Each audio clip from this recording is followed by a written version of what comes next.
So, I'm here with my man JAVI. We're at the DJ booth at the Flow event. And, like I said, my guy survived the Astroworld concert, was alone in Miami, as far as I know. I don't know a lot, but I know enough. And, we're going to get into it. So, tell him your name. My name is Javi, Javier.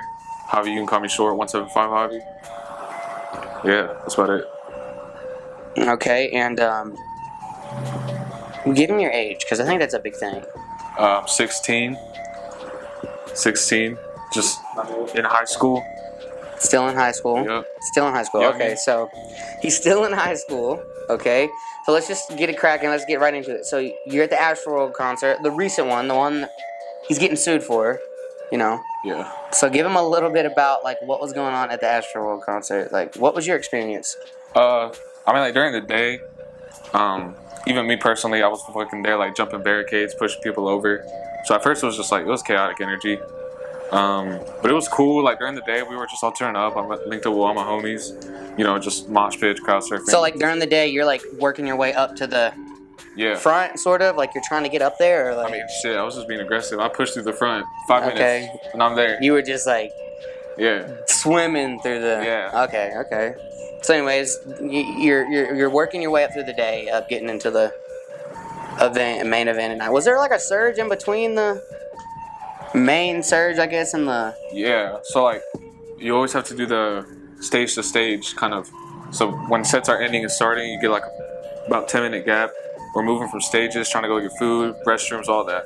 So there was like, it was kind of tense, you know, moving stage, like pretty rough transitions, but. Like, I didn't think much of it, just going from stage to stage. Yeah.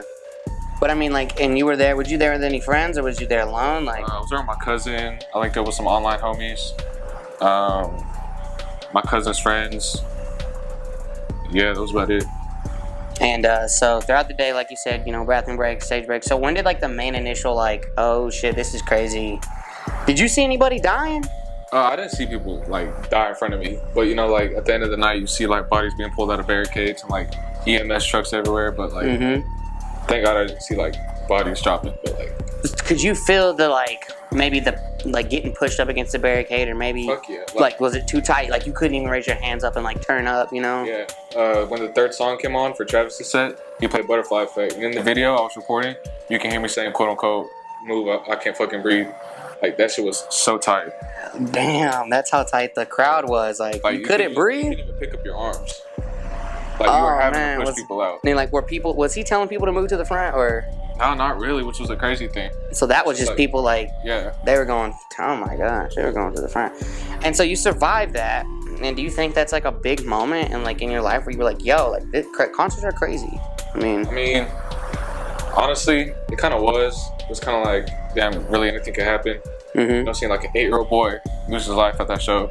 But honestly, it's kind of like, if I can do that, I can really do anything. Yeah, that's like, I guess it's a big motivator too, you know, to be like, yo, I lived through that, I went through that, etc. Yeah. So what inspired you to start DJing? Or doing music, you know what I mean? Because I know you're in band. Yeah. Honestly, my cousin Brian, he always like, since I was little, always put me on to like K-Dot, J. Cole, Michael Jackson, Eminem, you know, like just. Okay, like so you fucking with like the old school. So like just him putting me onto music, helped me explore.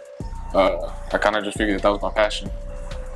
And then you just followed up with like trying to do DJing or just like. Yeah, at first it was just like little hobbies here and there. And I picked up producing, and then so my mindset was like, I can never fail if I have like 7 different hobbies and career paths.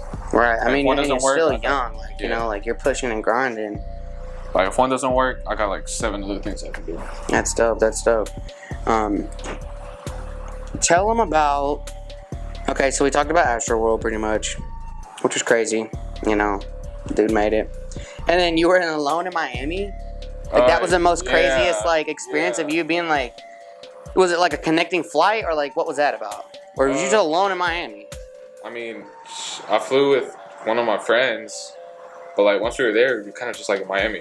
Like, kind of just got to explore. Right. So yeah, I was there for Rolling Loud weekend all 3 days. It was pretty cool, but like definitely an experience. Learning experience, cool experience. You know, it's just like you learn a lot of things. Were you scared? Honestly, no. I was really just there to turn up. Like, So you were chill, like I was chilling. You were chilling. And so you're there rolling loud. Was rolling loud anything like Travis Scott's? Nah. It was cool because like I met all my online homies there. Like it was fun. Like it was so much fun. It's like bitches, mosh pits, water, crowd surfing. It was fun. But it wasn't as crazy as Travis Scott's Astroworld. You know what I mean? It wasn't. Yeah. I felt it was a lot more controlled. Like security and shit was always on our asses. Like fences weren't broken down.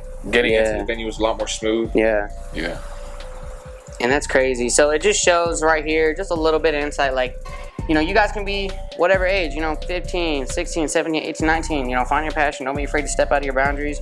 And don't be afraid to ask your parents if you can go to fucking Rolling Loud or Astroworld, because, like, that is crazy as shit. And, like, for somebody of his age to, like, make that much of a big move, you know, fuck, I just went to Miami last year, 2 years ago, and I'm 29. So, like, you know, I've lived, experienced a lot, but it's crazy how, like, you know, somebody his age is, like, being able to go outside the box and, like, go to different places.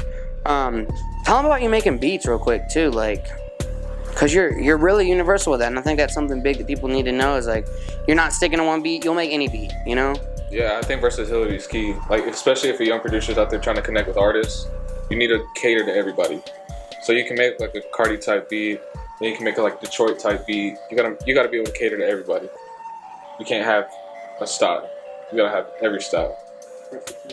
And what is the key for all these young people out here? Like, give them some, like, major keys that you've learned already, being the age you are, whether it's, like, making beats, what to use first, percussion, you know, strings, whatever. Like, give them Always send your beats out. Always send your beats.